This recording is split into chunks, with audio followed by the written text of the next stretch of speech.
د کابل کندهار لویه لاره له څو ورځو راهیسې د لویو موټر یا بارونکو موټروانانو په واسطه باندې تړل شوې ده.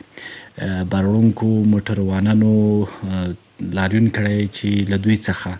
د لارې په جریان کې امنیتي پوستې پیسې اخلي چې هغه قانوني نه دي او بلکې شخصي جیبونو ته ځي. خو دې کار د کابل کندهار لویې لارې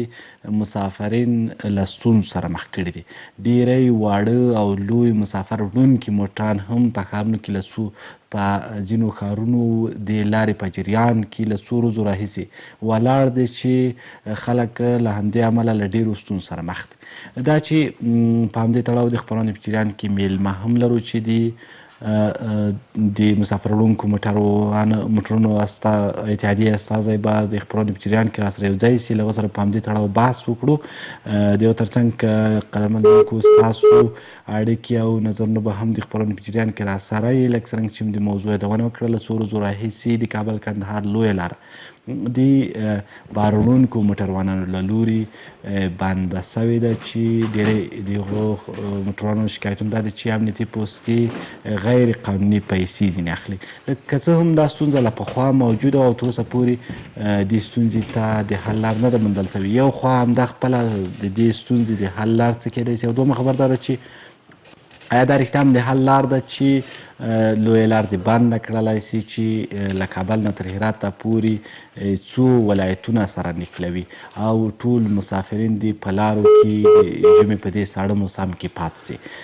سلامونه او نیکې قدرمندونکو، بیا هم خپل میلمه ته ښاغلی سلیمان مومند د مسافر وړونکو موټرونو د اتحادیې نماینده ته ښه راغلاست. مومند صاحب، تاسو ښه راغلاست. له دې ځای نه به یې پیل کړو چې دا ستونزه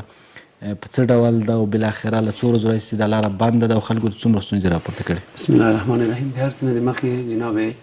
ترکی صاحب، تاسې د ژوندون نړیوالو ټلویزیون ټولو لیدونکو اورېدونکو او کارکوونکو ته سلامونه او نیکې هیلې وړاندې کوم. بیا په بښنې سره چې دا لارې لږ بندې وې او زه له بل تلویزیون نه راووتم، دلته راغلم. دا څو ورځې کېږي چې د هیواد په لویو لارو کې یا د هیواد په ولایتو کې د افغانستان باربري موټروانانو یا د باربري بخش موټروانانو خپل موټران درولي وو. خو هغه هم چې درېدلي وو، یو مشکل یې درلود. مشکل دا و چې غیر قانوني اخاذې په لارې ترې کېدلې. زه د افغانستان د ترانسپورټي شرکتونو ویاند یم، خو داسې وایم چې موږ د ترانسپورټ په عرصه کې موږ له ګڼ شمېر ستونزو سره مخ یو، لکه نشتون د اډو یا ترمینالو، سړکونو او پلچکونو هم خراب دي. په مجموع کې موږ ترانسپورټي، ترافیکي او امنیتي ستونزې لرو. خو دا خپل غږ هم ولسمشر ته، اړونده ارګانو ته، وزارت ترانسپورټ ته جې کړی دی او خپل غږ هم ورته کړی دی د موږ ستونزې راته حل کړي. خو بدبختانه چې په دې هیواد کې څوک د قانون ته ژمن نه دي، د غټانو ته ژمن نه دي. موږ مشکل لا حل نه څه بیا په دې لویو لارو په اوږدو کې تر پولیسو یا مثال د خلکو غیر قانوني اخاذې کولې تر دې پورې چې د باربري موټروانانو موټر ودرول. موټروانانو چې موټر ودرول، هغوی ویل چې موږ ستونزې حل سي، او په دې اواخرو کې ولسمشر یو فرمان ورکړ چې اتحادیې د ترانسپورټي د لغوه سي او شرکتونه د فعالیت وکړي. چې دا باید یو په یو دا کار نه وای سوی، ځکه دغه اتحادیې په هیواد کې دننه قراردادونه لري له ښاروالۍ سره، له نورو ارګانو سره، له انجوګانو سره، له خارجانو سره. په مرور د زمان باید ترقي وکړي او داسې یو معیار شرکت ته کېښوده چې هغه په خلکو باندې کمر شکن و، د خلکو زور نه ورته رسېده. بالاخره موږ بیا د غږ ځکه وزیر صاحب ته ورته چې دا کار قانوني نه دی. موږ هم طرفدار دي چې د موږ اتحادیې په شرکت باندې تبدیلي سي، مخ په وړاندې موږ لاړ سو، د موږ اتحادیې باید شرکتونه معیاري سي. خو په مرور د زمان د هیواد د اقتصادي بحران سره سم، د هیواد د اقتصادي اوضاع سره سم، د خلکو د ترانسپورټرانو د اقتصادي اوضاع سره سم، او موټران هم دغسې یو چا ته ویلې چې 2015 راوله 2014 راوله ملګرو ته له خارجه راغلی، دلته ناستې د 2015 لپاره سړک چیرې، ورکشاپ چیرې، او د هغه لپاره زمینه د فعالیت چیرې ده. په هر حال موږ دا ستونزې او مشکلات درلودله. خو بیا د باربري موټروانانو چې موټر ودرول، هغوی ویل چې له موږ نه عسکر په زور پیسې اخلي. دا واغه د موږ د هغو په کار باندې کار نه درلود، خپل موټر یې ودرول. خو بدبختانه چې د موږ دغه اعتصاب سیاسي رنګ واخیسته. بالاخره هغه خلک راووتل، خلک یې شاته ودرېدل. هغه مافیا، هغه خلک چې د هغو موټران د هیواد په لویو لارو باندې بلندتوناژه موټر دي، سړکان خرابوي، د 10 ټونو په ځای باندې 80 ټونه 90 ټونه بار راوړي او پلیټ نه لري، خط سیر نه ورکوي، کمیشن نه ورکوي. نو چیغې و نارې شروع کړلې چې سیکوډا له موږ نه عواید اخلي، وزارت ترانسپورټ دې نه اخلي. زه د افغانستان د ترانسپورتي شرکتونو په نمائندګي باندې وایم چې موږ دولت ته مالیه ورکوو، ټیکس ورکوو، په مقابل کې خدمات غواړو. نو که له موږ نه سکوډ اخلي په موږ څه فرق دی؟ که په موږ باندې وزارت ترانسپورت اخلي په موږ څه فرق دی؟ په موږ باندې بې تفکیکه ده، بې فرقه ده چې هر څوک اخلي موږ مالیه ورکوو، موږ د مالیې تابعدار یو. او هر هغه څوک چې د قانون د هیواد د نافذه قوانینو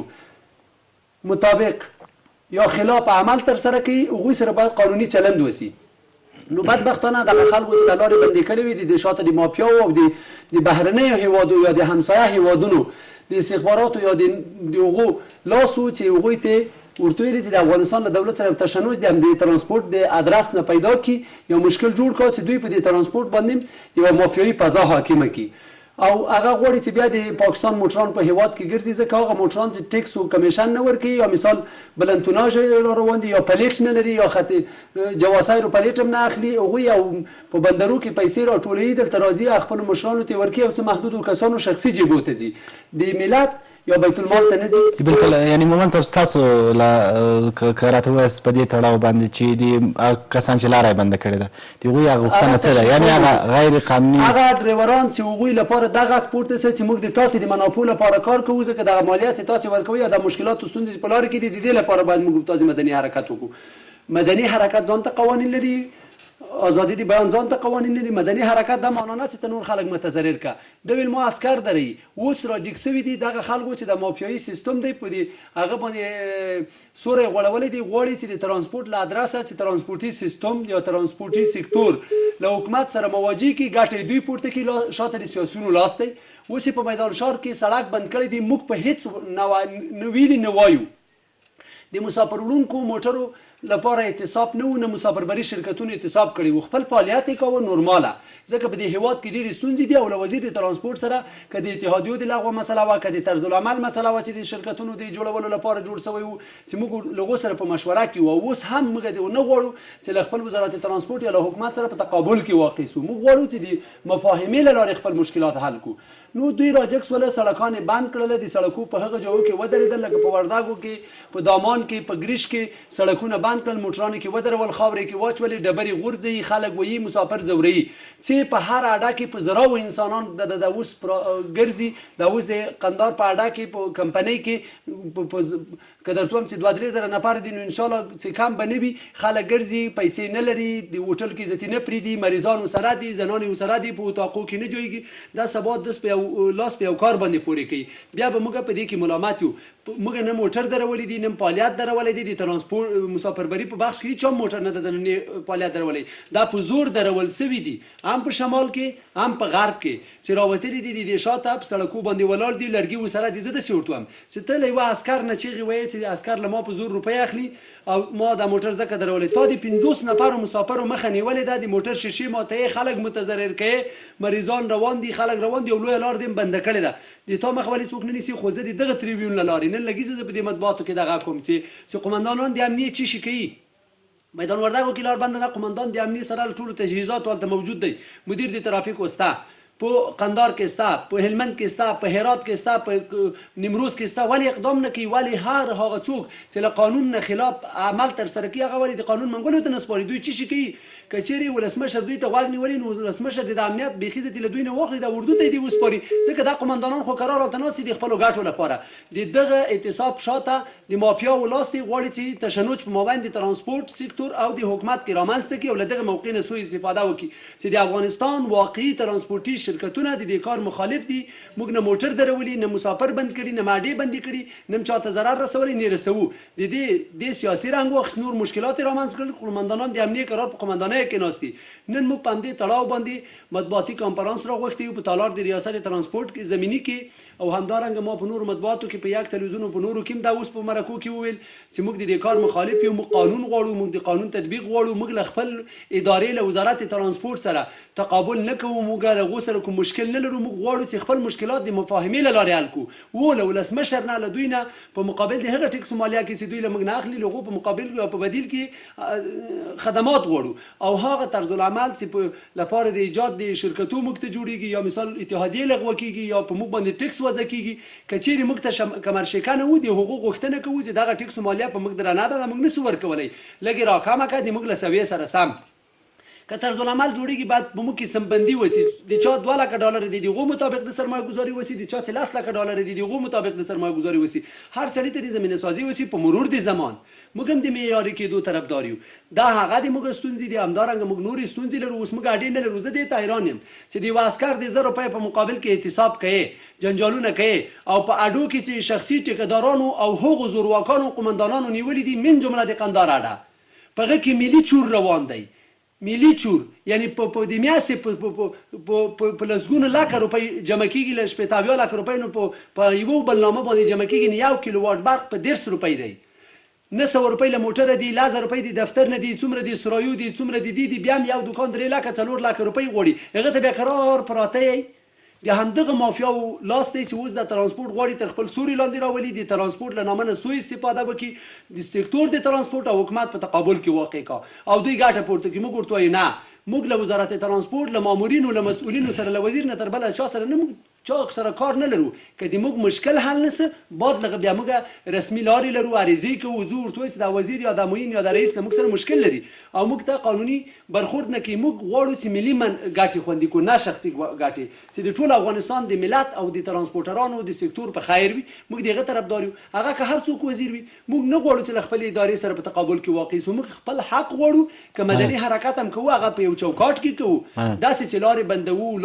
تیږې راوباسو او خلک ولا موټران ګرځو او تکلیفونه خلکو ته جوړوي د دې موږ سخت مخالف یو موږ لدی دا نه منو مننه وړه خبره اړوند اورګانو ته میری مننه وړه خبره خلاص سلامونه ونکړي څوک کوم ځای مړ کني ولې مهرباني ترګي سزه کو چا خبرې کوم د پکتیا ولایت نه تاسو ستاسو مرمت سلامونه وایم وعلیکم السلام خبره پرونه ډېر خپل احترامونه دا کوم غوډري چې دا کوم پولیس نه ګرموي نه ځکه چې کور مشر چې کوم غوډري کې مشمون یې سکی نه دا کدی دا کټونو دا رقم د کور شروع نه کړی پولیس بنا کړی کنه په دا ټول سلوس دی نو دا وختونه دا چې وایم دا غاټه چرواک نه هغه چې کوم شکاونه چې کیږي دا کوم غلې چې کیږي دا پولیس په دا په سرحدونو کې دا رقم د کورونا کیږي نه په چاکي لري جوړ شوی دی موږ دا وختونه د جهدان او خدای نه غیر وکړي چې دا کومي وکړه یا سی وکړه نور دا شکاونه دا غلې دا غاټه ټول ترتیب ګربار کی په هر ځای کې دا غلې دا شکاونه دا ټول خیانت روان دي په وختي چې کوم روان دي انغه بنې روان دي کنه ظلم روان دي نه به کوم غریب حالت چې دي دا ملي ته غوټي کړي په تاسو په فودي بری خو نو غریب حالت نشي کولای چې دا رقم د سیګټي کې وګورئ چې دا موږ دا وختونه طریقې سره په ټول دا غوټه چرواکو خدای نو ویره وکړه خدای نو ریګو په افغانستان ولس باندې رحم وکړي انده شکونه باسه په ربونه پیسې چې وکړه دا نه پوهېږي دا بس تیری ګپن کې څه کنه یا نه شدا باس چې نو مخه دا خري باس د کوم پولیس من چې پیدا کړی دي دا څه چې پیدا کړه غوټه چرواکو نور پولیس رمون دا ګلانی څه زید وسلام وعلیکم السلام ډیره مننه خیر سي کورمدان چې اړیکه ونیولې خپل نظر به سره شریک کوو مومن صاحب یعنی هغه موټروانان چې غوی لاره بند کړی ده دوی مشخصا وختونه ده چې پولیس په لارو کې پیسې ځینې اخلي یا هم دوی مالیات باندې جاک دي بعضې غوښتنې منطقي دي بعضې غوښتنې غیر منطقي دي دا غوښتنه چې موږ نه غیر قانوني اخاذې دي دا منطقي دي رښتیا وایي غیر قانوني اخاذې او غوغا په ملک کې جوړه کړې ده مراقبت سیار قدم په قدم دی له هغه ایرات شروع دی تر کابل پورې مراقبت به یو ځای خپل ګمرکات نه کنټرولي په ارغندې کې د ما موټر بیا په دې کابل ګمرک کې ګوانتانامو ده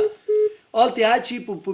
میاستو موټروان باندې موږ ورځو چې د مال خو د پنګر کې کته کړی ته پوهېږي تجار دا موټر خو خوسه کوي نه ته ودرې دا داسې داسې دي بیخي څوک د چا غږ نه اوري په دې ملک دا منطقي دي غیر قانوني اخاذې ډېرې دي مشکلات ستا د ترانسپورت په عرصه کې ډریور ته مشکلات دي دوه ته دي اوغو ته دي خو بعضې خبرې چې دوی وایي چې له موږ نه د عواید ترانسپورت نه اخلي سکوډای یې اخلي دا په موږ څاړه لري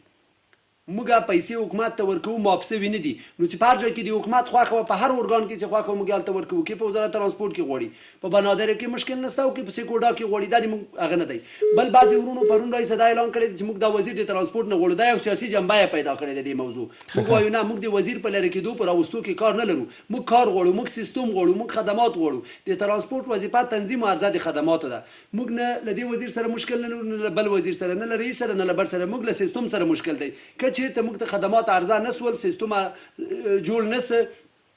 هغه نظم ډیسپلین جوړ نه بیا موږ خپل غږ جګو چې وروره داسې اوس په حاله موږ ته کوم مشکل نه ده پیښ شوی صحیح ده رئیس جمهور اتحادیه لغوه کړلې موږ ورغلي خپل غږ هم پورته کړی چې دا نه دی په دې مامورینو کې مشکل شته خو هغه موږ د وزیر تر غوږه پورې رسولي که چیرې وزیر اجراات ونه کړه بیا به موږ یو کار وکړو دا چې موږ د یوه وزیر د لرې کېدو لپاره یا د یو رئیس سره د سیاسي تقابل لپاره یا له یوې ادارې سره بسته ملک له خوارۍ سره مخ کوو دا قانون نه مني دا اوس وړه چېرته ورسېدل تیل 340 روپیو ته راغلل سبزیجات ټول خراب شول مسافر په اډو کې دغسې سرګردانه ګرځي چې د مال یوه مامور سره مشکل دی نه دا خلاف له قانون نه کار دی ځکه ضرر یې یا مصلحت نزاع له مصلحت نه ډېره ده ضرر یې تر فایدې نه ډېر دی ملک ترې متضرر دی موږ د دې کار مخالف یو موږ دا کار نه کوو موږ د دې حمایه نه کوو موږ قانون غواړو د قانون تطبیق غواړو د قانون په چوکاټ کې فعالیت کوو د قانوني خدمات غواړو له دولت نه موږ تجاران یو تجار یو حیثیت لري تجار نه جنګ کوي نه لار بندوي نه تشنج جوړوي نه دا کوي د عدم تشدد په فضا کې تجارت کوي د حقوقي او تجارتي اصولو په بنا باندې خپل حقوق غواړي خپل خدمات عرضه کوي موږ تجاران یو موږ دا خبره کړې ده صحیح ده موږ مشکلات لرو ما ویل چې موږ یو دانه ترمینال نه لرو د موږ ترمینالان ټول د قومندانانو په لاس کې دي په موږ باندې یو زورواکي فضا حاکمه ده خو څه وکړو دا ملک دی یعنې د دوی لار څومره منطقي ده په داسې حال کې چې له کابل نه تر هراته پورې ټول ولایتونه په همدې لار باندې بیا موږ دوی سره څه کار لرو موږ دوی ته وایو چې تا خپل موټر درولی تر قیامته یې ودروه باربري موټر دی دی نه راباره مې راباره د ما لاره دې ولې بنده کړې ده د مسافر وړونکو موټرو لاره دې ولې بنده کړې دا بیچارهګان د طیارې پیسې له کومه کې چې پاکستان ته لاړ شي د دو لاره دې ولې بنده کړې د تا دا مشکل دی چې وروره د ما نه پیسې ډېرې اخیستل کېږي اخاذې ډېرې دي سکوډا ته دې نه ځي پلانی ته دې نه ځي موټر دې قرار په پارکینګ کې ودروه خپله قرار دې ټایر څنګ ته څمله بیخي ما بیا زه د تا په کار څه کار لرم موږ له دوی سره کار نه لرو موږ د دوی سره په دغه ځای کې په تقابل کې واقع شولو چې دوی غواړي د موږ له نامه نه استفاده وکړي سړک یې بند کړه د 50 نفره موټرو کې مسافر سپاره و هغه یې راوګرځول ډبرې یې وارولې لارې یې بندې کړلې له زور نه یې کار واخیسته زور او تجارت نه سره کېږي دا خلاف له قانون نه دی موږ په دغه شکل دوی سره مخالف دوی غوښتل چې د موږ هم خلکو ته داسې وروښیي لکه دوی چې دا د موږ ټول سره ولاړ یو موږ په زور غواړو چې د خپلې غوښتنې عملي کړو موږ وایو نه موږ زور نه کوو موږ خلاف له قانون حرکت نه کوو دغه حرکت د دوی چې په زور د مسافر وړونکو بسانو یا د مسافربري شرکتونو په مخ باندې لارې بندې کړلې د غیر قانوني یعنې د حل لاره اساس په نظر څه ده څه کار ده چې دوی راجګ سي هم مسافر وړونکي هم باربري موټروانان موټرداران او هم د وزارت ترانسپورت د خپل مشکلات د تفاهم او د خبرو له لارې حل کړي او په ولسمشر مې غږ دا دی چې زر تر زره له مسؤلینو سره کینی خبره وکړي راویې غواړي سبا یو تشنج جوړېږي زر تر زره دې ته د حل لاره پیدا کړه دغه کوم طرز العمل او مشکلات او لغوه د اتحادیې او پلانکای دم د خبرو له لارې حل کړي موږ په مطبوعاتي کنفرانس کې په د باندې غږ وکړي چې ولسمشر موږ ارتقا غواړو موږ معیاریتوب غواړو مګر دا نه چې موږ یو ور اعلان کړه دا نه چې موږ له دې وطن نه وشله چې ته ماته وایې چې 100 لک ډالر راوړه بیا زه یو شرکت درکوم دا نه په هر ملک کې د 2 لکو افغانۍ سړی هم کاروبار کولی شي چښتنې د 50 لکو ډالرو چښتن هم کاروبار کولی شي که نه ده داسې په ټوله نړۍ کې موږ هم له دنه سمبندي غواړو درجه بندي غواړو یو په یو د اتحادیې را لغوه کړې ده زموږ قراردادونه چې له ښاروالۍ او له میدان هوایي له انجوګانو له دوی سره پاتې دي د دې حقوقي مراحل بیا څوک طی کوي دا باقیات څوک پرداخي دا باید یار اعلان ته تللی وای هغو ته اعلان شوی وای چې تصفیه د حساب وکړي بیا تجارتي محکمو موږ ته وثیقې راکړي دي هغه باید په جریان کې وای یو په یو یې لغوه کړه که 100 لک روپۍ د لودي فعالیت ورکړه که 90 شاه خیر سکون مدن مومن دا لاره د حل نه ده او د خلکو نه مم دا غوښتنه ده چې لاره خوسې کوي چې مسافر په اډو کې بند پاتې دي دا لاره د حل نه ده او موږ د دې خلاف یو ډېر مننه خیر سکون مدن چې خپرونه کې موږ ګډون کړی ښاغلی سلیمان مومن د ترانسپورتي شرکتونو وایند قدرمندونکو نن خبره تر همدې ځایه تر بیا ښه وخت کې چارې